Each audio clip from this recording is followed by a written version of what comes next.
Welcome to Research Matters with Unda and Kuda, an online show that is all about communicating the research taking place at NUST in efforts to promote the university's research agenda and the impact thereof.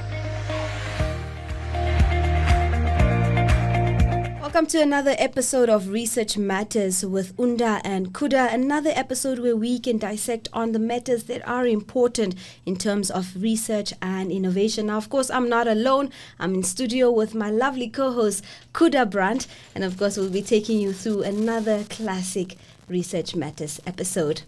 Great stuff as always. So exciting to be here. Now today in studio we have Miss Nashilongo Gervasius. She is a lecturer in the Department of Communication and Languages right here at NUST. And on top of that, she's the digital policy consultant. She's going to let us know exactly what that means. But right before we go into all of that, who is Nashilongo? Very interesting. I do not remember, when every day you get to be asked, who are you? So, but I'm, I don't know, I think I'm a typical Namibian, a citizen. I have matters of society at heart, particularly in technology and society and that intersection. I grew up with very various background from rural areas to town to just so many things. Yes, yeah. Right, yeah. I think in reflecting some of my background, one thing I really remember is I had a grandfather who sort of believed in me so much that he would allow me to talk back. It's my auntie, so my grandmother. And in a way, I thought that was like one of the moments where I felt like I was being able to express yourself. Right, and believed and sort of encouraged into becoming who I am. Like I had choices not to pound the mahangu.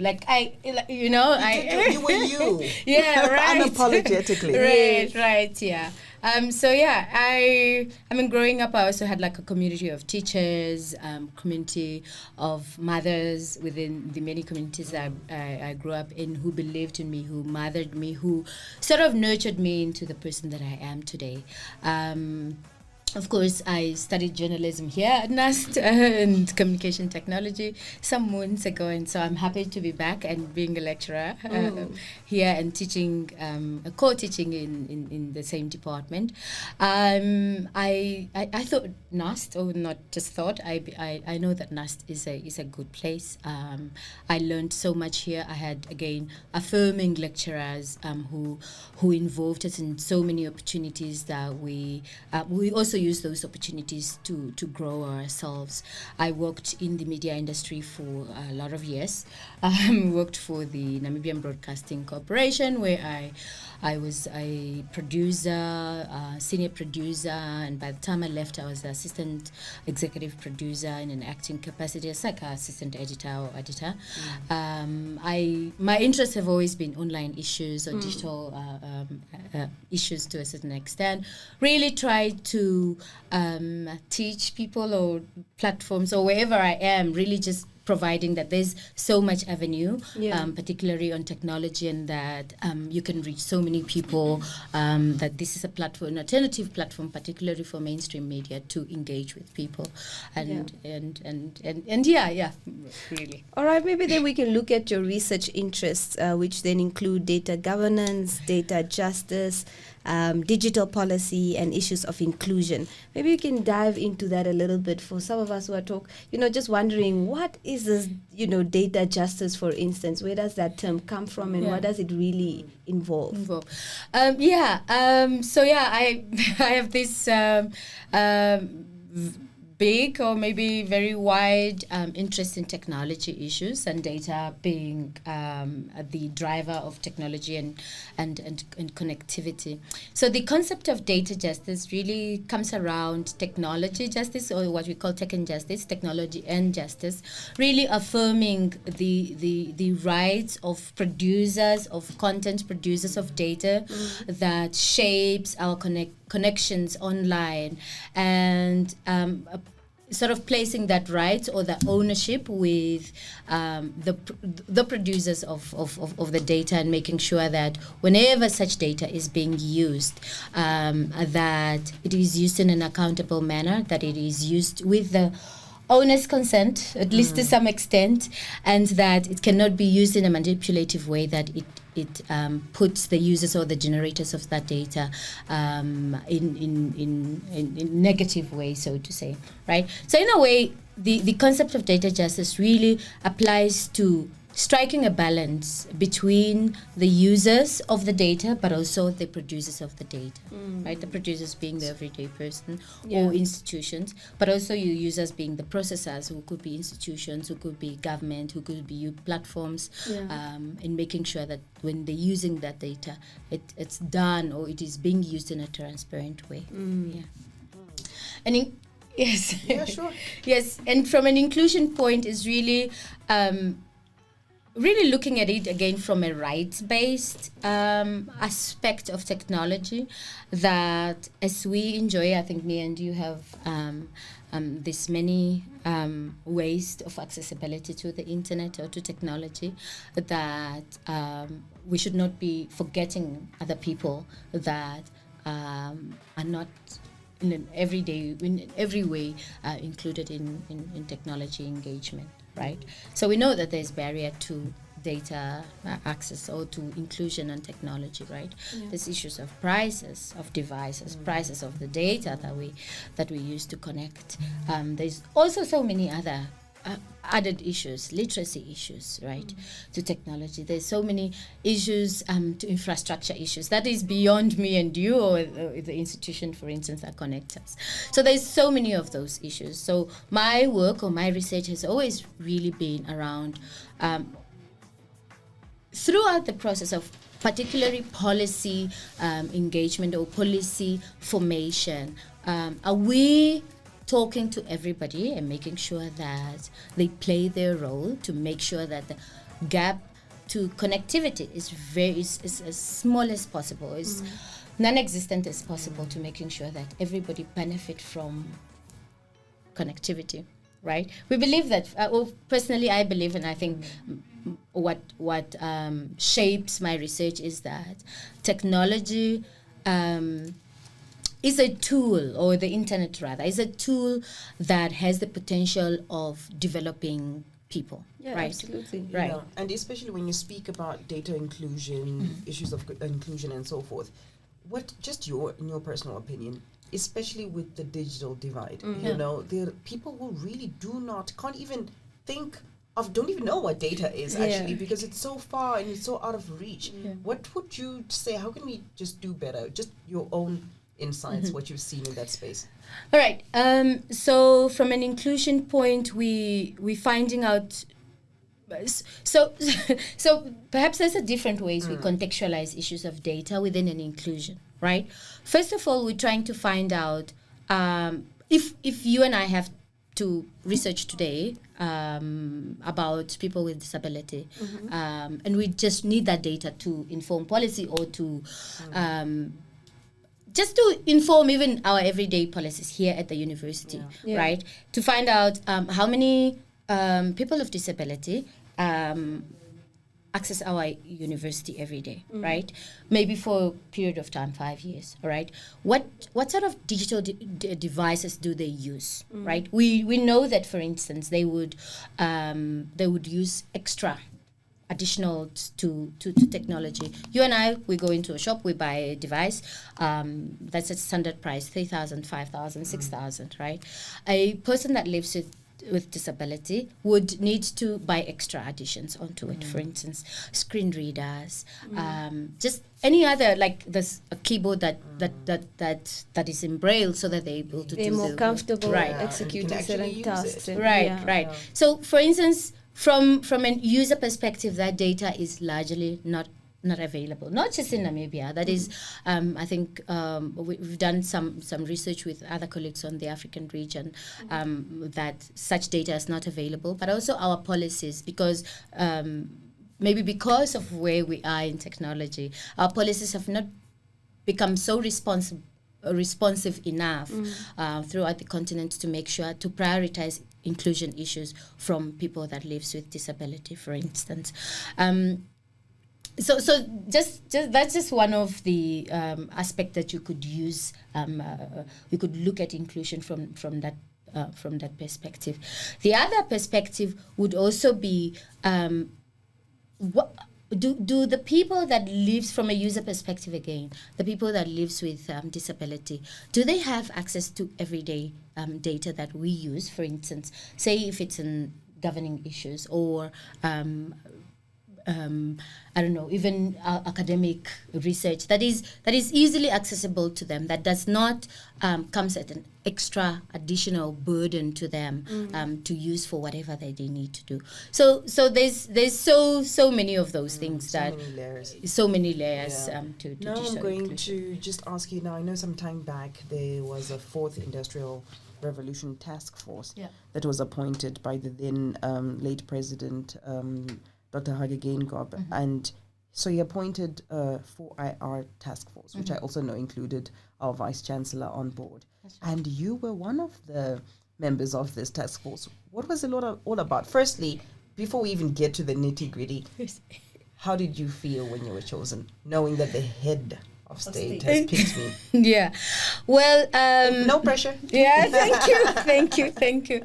Yeah, so I think it was an honor. I think to be recognized by President Geingob, may his soul rest in peace, but also the team that he works around with.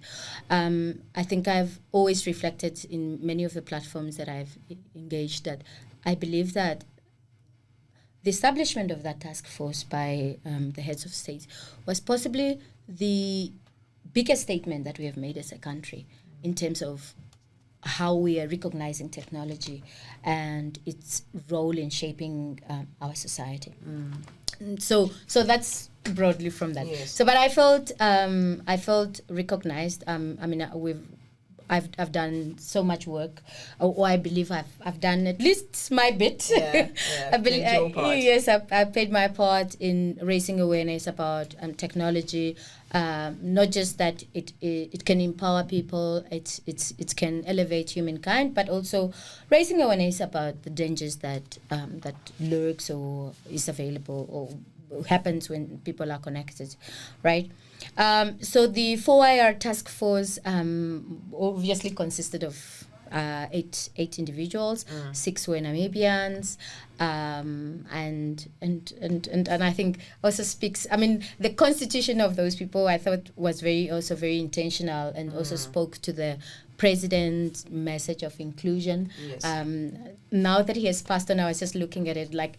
We're so varied, like young people. I think a few of us were like some of the young people in the task force, but also you are so varied in terms of education, in terms of our background, and I thought that was very intentional in really trying to find out where we are and what is the benefits that Namibia could reap in this technological industrial revolution that we are experiencing throughout.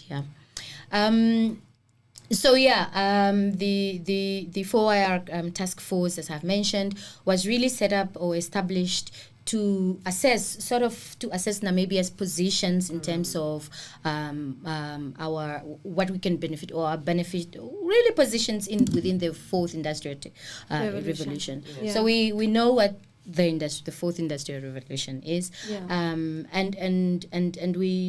I think the presidency already had identified. Was it 6? I think it was 6 areas or 6 pillars that were relevant to us as a country. One of them was issues of research and development that our vice chancellor was the chair of. I was the chair for national data and infrastructure, ICT and energy infrastructure. Another colleague was chairing policy issues and governance. Another colleague was chairing the subcommittee that dealt with MSMEs, or which is like startups and that industry, because that's also very key with the fourth industrialization, right? Yeah. Like as emerging technologies, for instance, spread, we're seeing who are the people that are taking an opportunity for collaboration inspiration for starting up new things, and not necessarily out of the formal education where research and development, for instance, falls in, but just an everyday people. Yeah. Now I'm just going to take you back all the way back. All right. At some stage you mentioned you used to be a student. Now you're a lecturer. I just want to know, what kind of a student were you? And one thing, I think, especially having had the opportunity now to be in both positions, so to put it, on the one side, you were a student. Now, years later, fast forward, you're on the other side of the room, if I can put it that way. What are some of the lessons you can say, I was terrible. I should not have done that. Exactly. Yeah. Right. Gosh. Well, I don't know. You guys caught me off guard. But I really believe that I was possibly a diligent student. I think there's... Who was your lecturer? Who can we check with? We need to double check. Right. I think some of my lecturers, I don't know if they're still here, but Emily Brown was our head of department that time. I think she's resigned. Paulina Shilongo was a Finnish lecturer also in our department. I think she's back in Finland. We had T. Ngungi. I don't know if he's still around. Theo Ngungi. Yes. Oh, wow. We had Kume, Ngipandulwa. This was me just enjoying putting you on a spot. Yes. Yeah. All right. But what would you say if you could pick one thing to say, I learned that, since I was a student and now I'm a lecturer, I'm just seeing things differently now. Yeah, right. I think I could have done and contributed more to the student, the university body. Yeah. I think I was just... Okay, I'm being critical myself. I think I was just being... You're sailing by, which I think every student does, by the way. Hey? Yeah. Just do what you gotta do. Yes. But I think I like that. That's just even the fact that you picked that up, you observed it to say, I could have done more. Yeah. Meaning you could actually inculcate that in your students, right? Now to say, guys, you need to network. You don't wait until you've graduated. Correct. Network now. Correct. So as part of my, engagement with students nowadays, I keep encouraging students like, don't just refine your studentship to coming to class and submitting your assessments on time. That is not just... That's not all about. That's not enough about learning and getting involved in projects. And I think what that was also one of the things that was very strong within our department. We did a lot of community work. Like I remember during elections, that must be 2004 elections. Who was it? I think 2004 elections. We had a campus echoes where we produce news related to elections, and we went to our communities. I think at some point we were in Okakarara for a week and really just engaging to people, what are your issues, and we're really writing those from a journalistic point of view. So we had a lot of those, and of course, maybe because of the diligence part of it, I was being sent, I remember being sent by the university to go to student conferences in South Africa and all of these other countries. And here she was saying, I just went to class. Right. We love it. Yeah, but I just believe I could have done more. Yeah, right? Absolutely. I could have done student leadership and all of these other things. No, you did. We'll give you did what you could in the time. Now, Ms. Nashilongo, maybe we can look at some of the notable trends or innovative trends that are currently in your field. What would you say those trends are? Okay, is this the academia part of this, the research? The whole thing, even from communications perspective, the digital policy interest that you have, just all of that. What are you seeing? What are you seeing that over the years? Okay, we need to do better on this, or this is what's hot right now. Where the world is headed, and maybe we can catch on it. All right, from a comms perspective. All right. I think this is something I was teaching my students yesterday. It's really just convergence, right? With technology and digitization, and with the rapid digitalization happening across all sectors, so to say, it's important that students of communication, but also students everywhere, need to be more than just follow the one thing that you are being trained on. Like as a communication student, we know that communication is no longer just communication. Because of convergence, you have to do literally everything, right? You have to be able to research. You have to be able to fact check whatever that you're researching on. You have to be able to design it or put it in a way that is appealing to the people. And because of there's so much information in the world, you've got to package in a way that it is can grasp somebody's attention in a very short way, but also in a very convincing way. So a lot of skilling, right? I think I was talking to my students yesterday.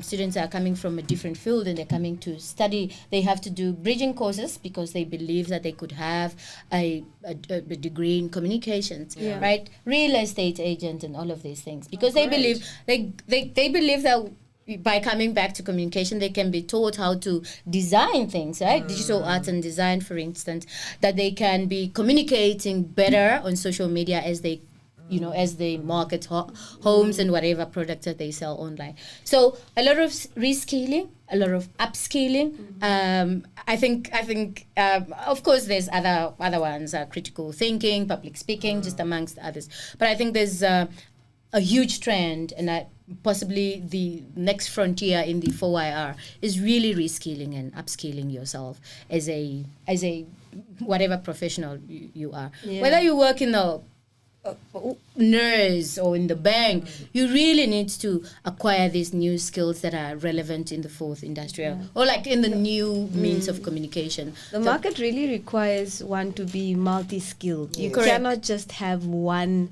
skill. Even when you graduate now, they're looking, but can you design? Can you speak? Can you write? Correct. Can you broadcast? Can you produce? So That's all right. it's really pushing people into just getting multiple skills. And one point that you really raised that I liked a lot was the fact checking. I keep saying, I was in a conversation the other day and I'm saying, what is separating, everybody's a journalist now, hey? Correct. You can Citizen publish journalists. whatever, you can to thousands and masses of people. Correct. But what sets apart the ordinary citizen and the professional is your facts. Everything that you're putting out there is based on facts. You've done your due diligence, you've done all of that, because every other ordinary person, you don't think of the consequences, you just put it out there. But you're the professional, right? So that's the only thing that's going to set you apart. And not just fact checking and really, again, like you said, backing up whatever that you're putting out there, right? It's a sense of credibility as well, because if you're a professional, you want people to be able to rely on whatever information you put out. Correct. But if you're constantly apologizing, guys, the post I made yesterday, I just like to, deleting them because you didn't take the time to make sure that it was credible. I think, that is not a good look professionally. But maybe, Ms. Nashilongo, we can also just look at what are some of the work that you have published, focal areas, your work with students, other researchers, and even just community engagement. Okay. So some That's of a mouthful. I'm trying to just think. So we've done some of the work within the African region. We've done data futures, really looking at how AI is shaping, for instance, gender data online. That was a continental work that we did with some of my colleagues. There's also research that I've led. It was an 8-country research on issues of safety online, particularly from a gendered perspective. One of the things, as much as I'm always sort of promoting technology as a tool for social good, that there is danger in technology. And through our research, and particularly on that research, we're finding out that there is gendered intentional danger meted towards women and girls, particularly those who are visible in wherever their society is.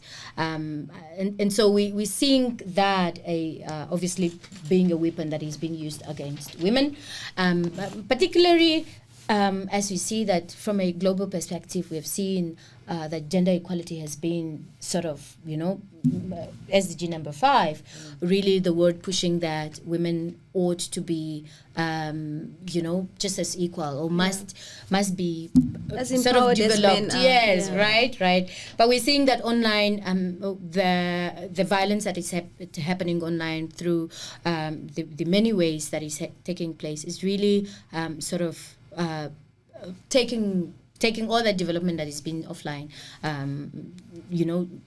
What I'm trying to say is like sort of the violence that is happening online is pushing or is taking back all the efforts, like all the development, all the good things that has been happened offline, to make sure the promotion of women. Because just to narrow, sorry to intercept, but just to narrow it down, when we talk about the dangers that women are experiencing or facing online, what are we talking about? Just to put it a little bit more into perspective. All right. So there's a lot of bullying, intentional bullying, targeted bullying, sometimes even paid for bullying towards specific women, particularly women in politics, particularly women, any woman that is visible. I'm sure you as women who are online, because people know you get targeted. So there's bullying, there's There's a lot. there's just so much, right? There's I'm just trying to get all of them together. But what would you say is the most prevalent, the one that really takes the cake in terms of this is what women experience the most online in terms of the violence?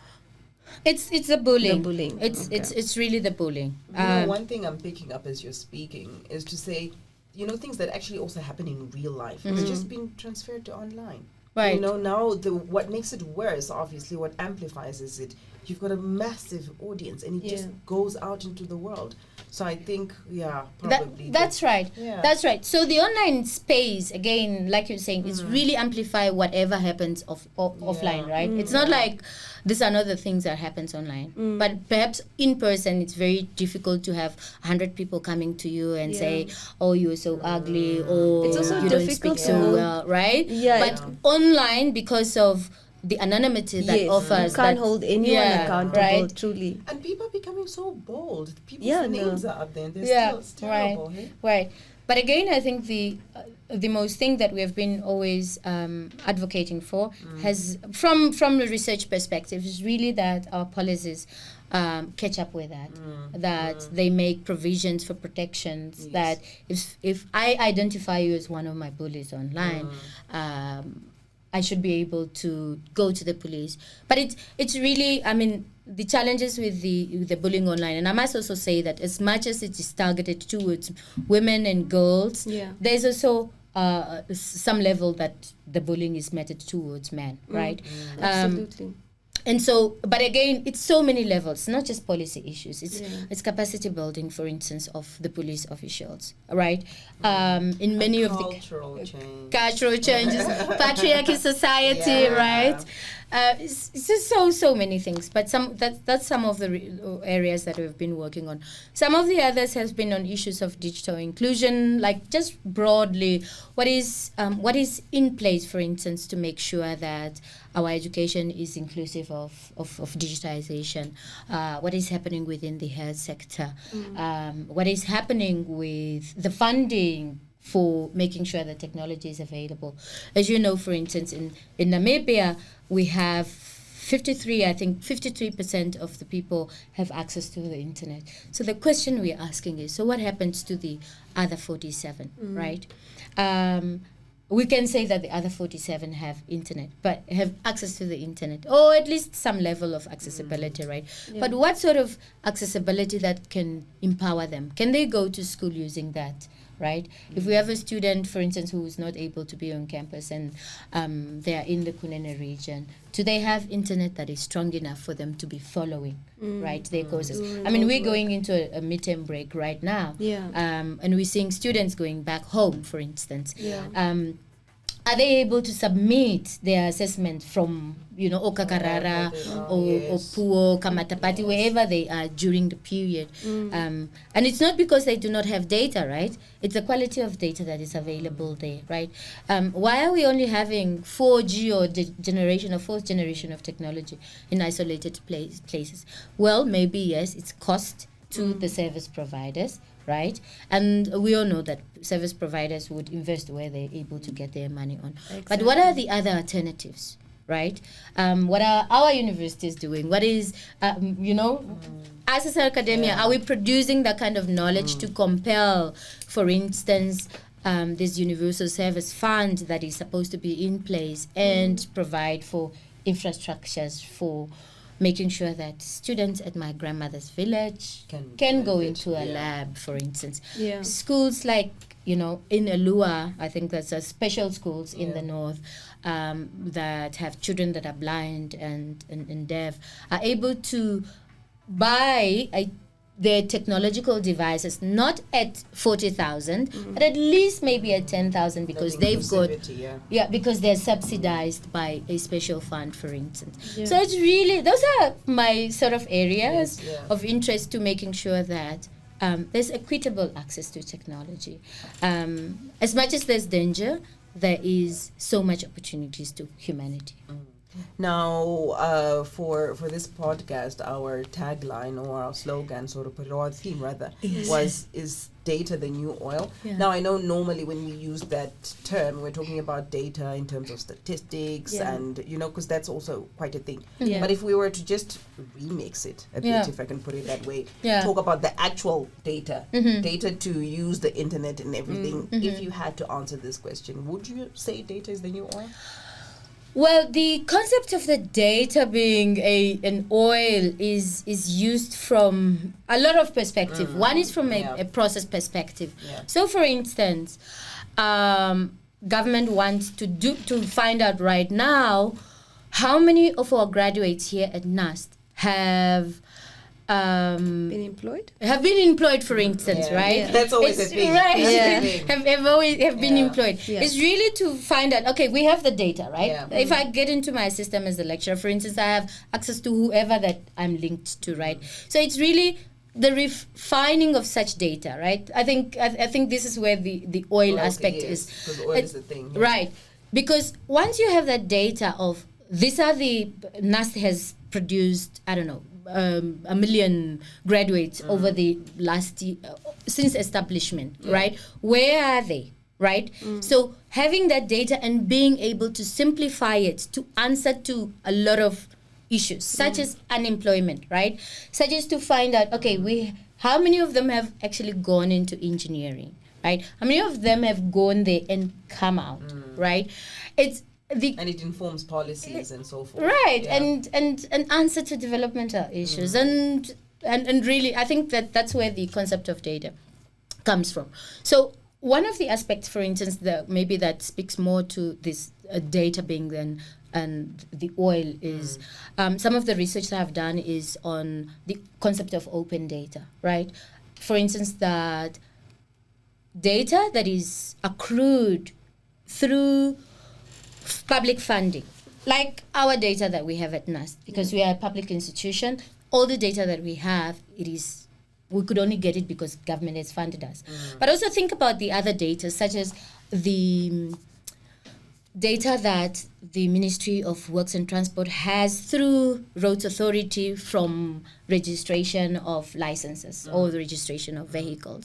That data will be able to tell us, to answer, for instance, why do we have so many accidents on the road, right? How many cars do we have or have we been acquiring of the speed of this make, right? All of that data is there. The oil aspect is really refining that data, being able to pull it immediately and answer or use it to provide... Inform and make decisions. Right. Yeah. Right now that data is there. Can we really call it oil if it doesn't, right? Just like oil, imagine when you dig it, you have to refine it. You have to make a gas, right? For it to be valuable. Right, for instance. Yeah. And you have to use it in a different format for it to be diesel or to be Right. So that's really where the concept of data comes from. So I want to quickly go back to open data. So the concept of open data is really to say that there ought to be, and I think this is a global movement anyway, that